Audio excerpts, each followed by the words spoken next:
Exchange program from the stars. The shuttle doors opened with a hiss, and the smell of scorched sand, oil, and something oddly tangy drifted in. The group of alien medical students hesitated at the threshold, clustered like a school of startled fish.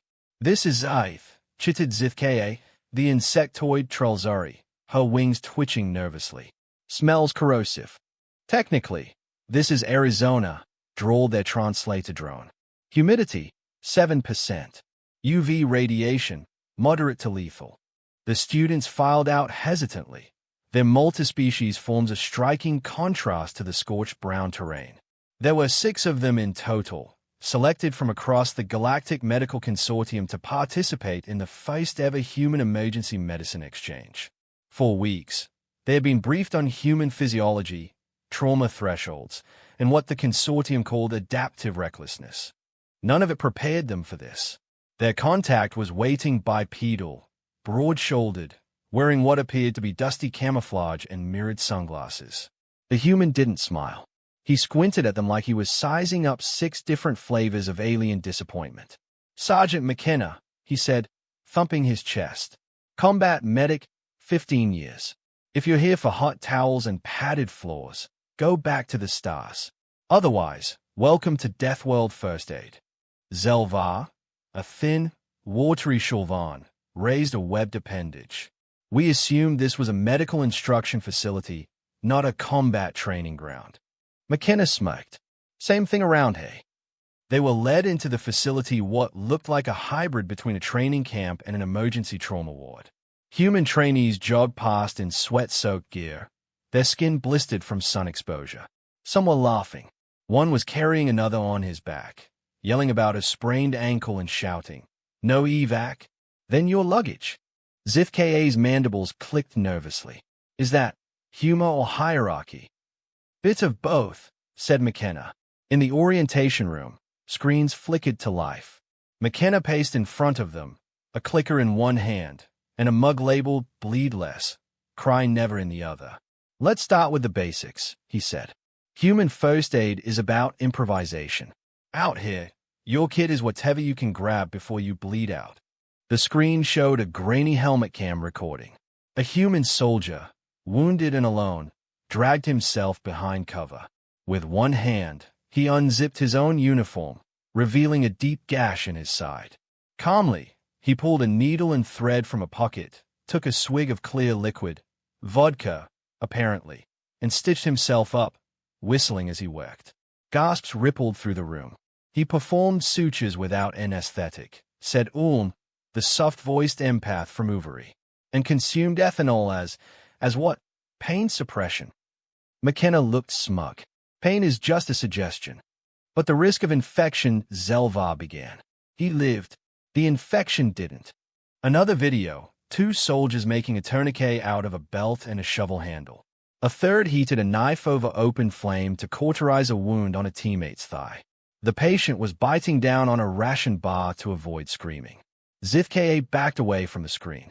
"You burn, you're injured. That's barbaric." "It's effective," McKenna said. "We don't always have sterile labs and medical drones. We've got mud, adrenaline, and whatever's in our pockets." There was a pause. The aliens exchanged looks of mixed horror and fascination. McKenna set down his mug.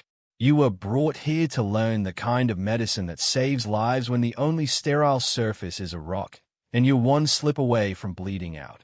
He stepped closer, voice lower now. "You think we're careless, primitive, but every bruise, burn, and bad call we've made has taught us one thing. Survival is the first medicine. Comfort is a distant second." Silence fell over the group.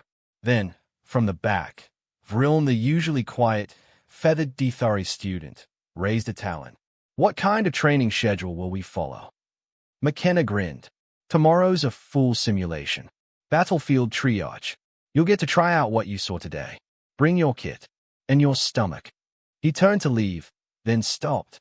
"One last thing." He flipped the screen to a human motto in bold red letters. "If it works, it ain't stupid." The first field simulation. The desert sun had barely risen when the alien students were roused by a klaxon blast and Sergeant McKenna's voice over the camp comms. Field exercise starts in 5. If you're not on your feet, you're already dead. Ulm groaned as he slithered out of his humidity pod. That sound is aggressive. It's a war simulation, ZFK muttered, checking her translator implant. Aggression seems standard. Minutes later, the group stood nervously at the edge of the training grounds, where smoke grenades drifted through the air and the distant crack of simulated gunfire echoed. Human trainees ran drills nearby, leaping into trenches and shouting instructions through comms. McKenna strode up, slapping a battered medkit into ZFK's mid-limbs. You're playing corpsmen today. Rules are simple. Treat the wounded, stabilize them, and don't die. Zelvar raised a trembling hand. Are the injuries real? Some are, McKenna replied with a wink. Some aren't. You'll find out the fun way. With that, he barked into his comm unit, and the simulation began. Alarms blared. Smoke thickened. Holographic artillery fire lit up the sky. The aliens hesitated until they saw the first casualty. A human soldier lay sprawled under a fallen support beam, blood, or simulation fluid, pooling under his leg. He was screaming for help, his voice raw with pain. His leg bent at an unnatural angle. Compound fracture, ZFK said, antennae flaring. We should immobilize and sedate. She reached for her auto-injector, but Ulm stopped her. Human tolerance for sedatives is unpredictable. We might kill him. Behind them, another scream. A soldier dragged himself toward them, a deep gash across his abdomen. Need a wrap. Bleeding bad. The group froze until Vrilln sprang into motion. He snatched a pressure wrap from his pouch and clumsily pressed it to the wound. Too slow. McKenna's voice boomed from a nearby observation drone.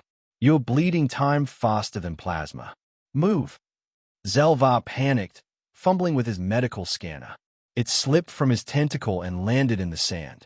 The device hissed and short-circuited. Meanwhile, the first soldier compound fracture guy was gritting his teeth.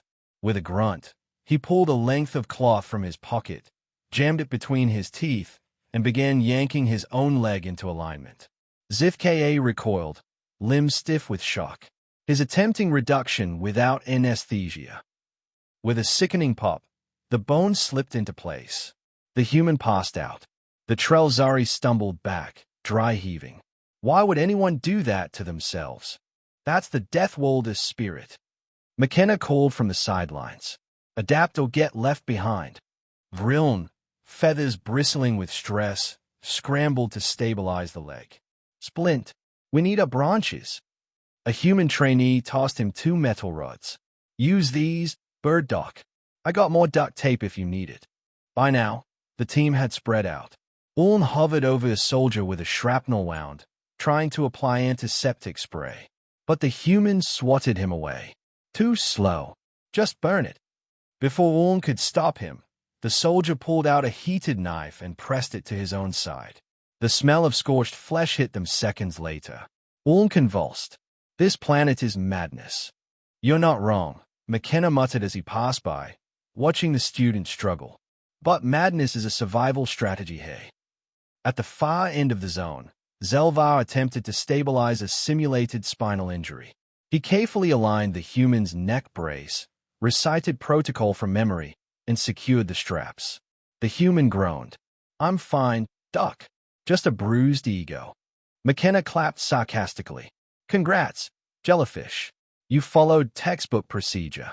Too bad he bled out during your diagnostics. Zelvar deflated. That's not fair. We were being thorough. War isn't fair. Medicine out here isn't, either. As the simulated gunfire faded and the klaxons died down, the alien students regrouped, exhausted and pale, except ZFK, who was greenish by default. They sat in stunned silence as McKenna approached, arms crossed. Well, he said, you didn't kill anyone, which is a start. You're still slow, fragile, and overly cautious, but you learned something important today. All nodded slowly. Speed outweighs perfection. Improvisation can be effective. Exactly. Our goal isn't elegance. It's survival. McKenna pulled off his sunglasses. His eyes were tired but sharp. This is Earth. The ground wants to kill you. The animals want to eat you. And if you trip, you'd better hope someone nearby knows how to tie a shirt into a tourniquet. He pointed to the compound fracture patient, now sitting up and waving. That kid's got nerve. You'll need some too. Death World logic. The desert night was cool, almost peaceful. Crickets chirped in the dry brush. The stars were sharp and innumerable, like tiny shrapnel lodged in the sky. The alien students sat around a portable heating unit, nursing water packs and staring at nothing. They had survived their first simulation barely. I don't understand, Zelvar finally said, his voice thick with frustration. That wasn't medicine. That was chaos with bandages. It was instinct, Vriln said quietly, raw and unfiltered. Instinct isn't a medical protocol, Zelvar snapped. Before anyone could answer, a voice interrupted from the dark. Maybe not where you're from. McKenna stepped into the circle of light, carrying a med pack and a single metal canteen. He looked like he hadn't slept and probably hadn't. You're all smart, he said, settling down cross-legged. You know anatomy, procedures, triage flowcharts. But Earth doesn't care about your checklists. Out here, the only constant is unpredictability. Zifka folded her mid-limbs. We are taught to minimize trauma, to preserve biological stability. Humans seem to embrace it. McKenna chuckled. We don't embrace pain. We just know it's unavoidable. So we plan around it. Fast and dirty is better than neat and dead. Zelvar wasn't convinced. There must be safer alternatives. McKenna stood. Let's find out. The next day, McKenna took them into the hills surrounding the training compound. The terrain grew rougher rocks, thorns, and sudden drops in elevation. Cactus needles scraped against their gear. Dust coated every surface. This is the field portion of your education, he said as they climbed. Let's see how your textbook knowledge holds up when you're tired, overheated, and a kilometer from safety. They stopped for water. That's when it happened. McKenna collapsed. He dropped to one knee, gripping his thigh. Snake bite, he hissed through gritted teeth. Left leg. Fang marks. Panic erupted. Neurotoxin. Orna asked, pulling out a scanner. Muscle paralyzer, McKenna muttered. Quick onset. Zifka fumbled a medical case open. Apply localized neutralizer. Slow the venom's travel. No time, McKenna warned. 10 minutes before breathing trouble. Zelvar moved in, gripping a scalpel. We must excise the wound and drain it. Too slow, McKenna rasped. All nodded. We should immobilize the limb and call for evac. McKenna slumped forward, breathing shallow. Evac's 20 minutes out. Not gonna make it. The group froze. Then Vriln snapped into motion. He pulled a multi-tool from McKenna's belt, activated the flame setting, and heated the blade until it glowed. Without hesitating, he pressed the red-hot metal to the bite site. Sizzle. Smoke. McKenna screamed a raw, guttural sound. Zifka turned away, eyes wide. Orn looked ready to faint. Vriln held the blade in place, then poured drinking alcohol over the site. Pressure wrap. Now, he ordered. Zelvar scrambled to comply, limbs moving automatically. Within moments, McKenna was stabilized, lying back with shallow but steady breaths. A low beeping came from his jacket. Then a voice. Simulation complete. Vital signs normal. McKenna sat up and grinned, sweat pouring down his face. You burned yourself on purpose. Zifka gasped. Thermal patch and an adrenal blocker, he said, pulling back the protective film under his pants leg. You think I'm crazy? That was theater. Zelvar looked shaken. You staged a near-death experience to prove a point. To prove this point, McKenna said, looking at Vriln, that when you stop waiting for permission and start trusting your gut, you save lives. He tossed the heating tool to the Dethari. Nice job. Feathers. Vriln blinked, still clutching the scorched blade. I didn't think. I just acted. Exactly. And sometimes, thinking too long gets people killed. The group walked back in silence, each lost in thought.